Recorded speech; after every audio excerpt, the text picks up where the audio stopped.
So we're going to make kombucha today. And so the first step is to make some sweet black tea. So I'm boiling a pot of 6 cups of water, and it's just about boiled, and I'm going to use 2 black tea bags, although you could use more if you want. I sometimes drink this in the afternoon, so I don't want a lot of caffeine. But I think more typically you might use 3 or 4. So I'm going to let this steep for a while. Then this is the first fermentation. So I prepared this 2 weeks ago, and it's been sitting there for 2 weeks. And we're going to remove the SCOBY. So this is this layer that forms on top. And we want to have washed our hands so that it's nice and clean. There's also,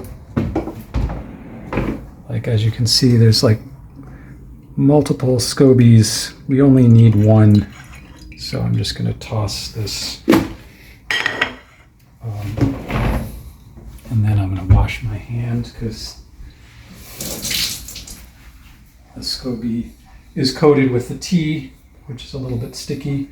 Another important step is we want to stir, because we want to make sure that the bacteria and yeast in the solution is all mixed up. So now we're going to prepare for the second fermentation, which is in these pressurized bottles. And we want to give the bacteria and yeast more sweetener. So I just use 3/4 of a cup of this purple juice from Trader Joe's, but you can use any fruit juice that has, flavor. And I put about 1/4 of a cup in each. And then I fill the rest of the bottle with the kombucha that's been fermenting for 2 weeks.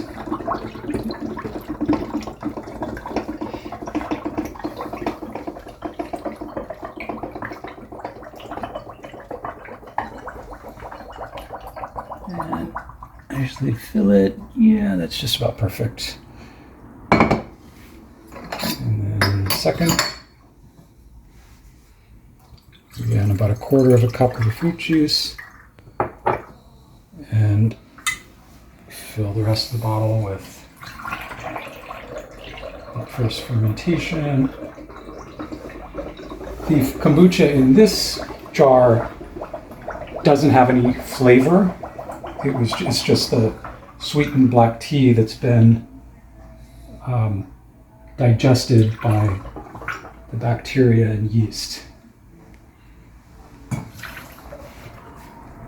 And then we have 1 more bottle, which gets the rest of the fruit juice.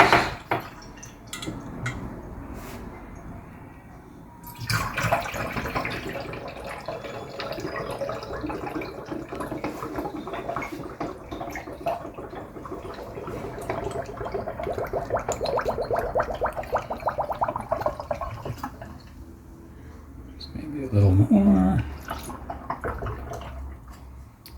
And then I can put the SCOBY back into the jar for the next fermentation.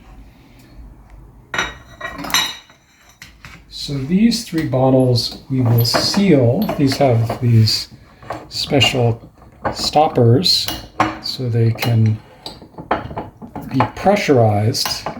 So as the bacteria and yeast inside these bottles consumes the sugar in the fruit juice, it will carbonate. And so when we open these in a week, we usually let this ferment for at least a week. And when we open it, it will be fizzy. Now, the very last step, this has been brewing for a few minutes, so we can remove the tea bags. and put in some sugar. I use about 1/3 of a cup of white sugar. And you want to stir it in while the tea is hot. It will mix much more easily. And then we need to wait probably about 20 minutes for this tea to cool down to room temperature. And once it does, we will take it and pour it into this jar, and we'll be right back where we started. For now, I'm just going to seal this. And once we pour that in, then we take this cheesecloth and seal the top with putting a rubber band around it. And that just keeps any insects from getting in, because otherwise, it's a sweet tea, so flies and other insects would love it. Okay, so it's been about 25-30 minutes, and the sweetened black tea is now at room temperature. So we're going to pour it into the jar. We'll take our kombucha jar with our SCOBY. I put it in the sink so that if it spills, it doesn't make a mess. We take the sweetened black tea, dump it into the jar, and then I probably spill a little of it on the side, so I can just rinse the outside of the jar. And then we seal. The final step is we take some cheesecloth, put it on top, and seal it with a rubber band. And this is permeable, so it breathes, because the bacteria and yeast are going to digest the sugar, and they'll consume oxygen and release carbon dioxide. Where this has to breathe. And over the next 2 weeks, we'll just set it on the counter and wait for it to.